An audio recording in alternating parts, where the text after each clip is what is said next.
एका माणसाने आपली कार रस्त्याच्या कडेला बेवारसपणे उभी करून ठेवली. 1 दिवस गेला, 2 दिवस गेले, 8 दिवस झाले, पण त्या कारला कुणीही हात लावला नाही. कार स्वच्छ होती, पूर्ण होती, सगळं नीट होतं. पण 8व्या दिवशी त्या माणसाच्या हातून चुकून कारची एक काच फुटली. दुसऱ्या दिवशी तो गावाबाहेर गेला आणि परत आला तेव्हा जे दृश्य दिसलं ते पाहून तो हादरून गेला. कार तशीच होती, पण तिचे पार्ट्स गायब होते.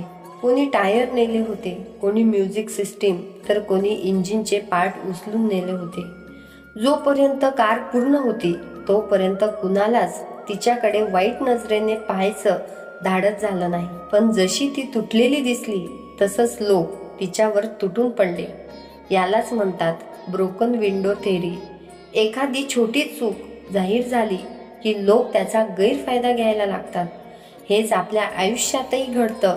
आपण मानसिकदृष्ट्या थोडे कमजोर, खचलेलो किंवा तुटलेलो दिसलो की काही लोक नकळत आपल्यावर हक्क गाजवायला लागतात.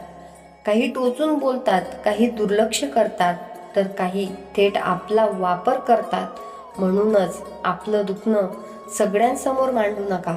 आपली व्यथा सर्वांसाठी नसते. कार जशी आपण रस्त्यावर दुरुस्त करायला देत नाही, तशीच आपली मनाची कारही योग्य मेकॅनिककडेच द्या. जवळचा विश्वासू मित्र, नवरा बायको, कुटुंबातील एखादी समजूतदार व्यक्ती कारप्रमाणे आपलं मनही दुरुस्त करतात. तोपर्यंत स्वतःची काळजी घ्या, कारण तुमचं मन खूप मौल्यवान आहे. विचार आवडल्यास व्हिडिओ लाईक करा, शेअर करा. धन्यवाद.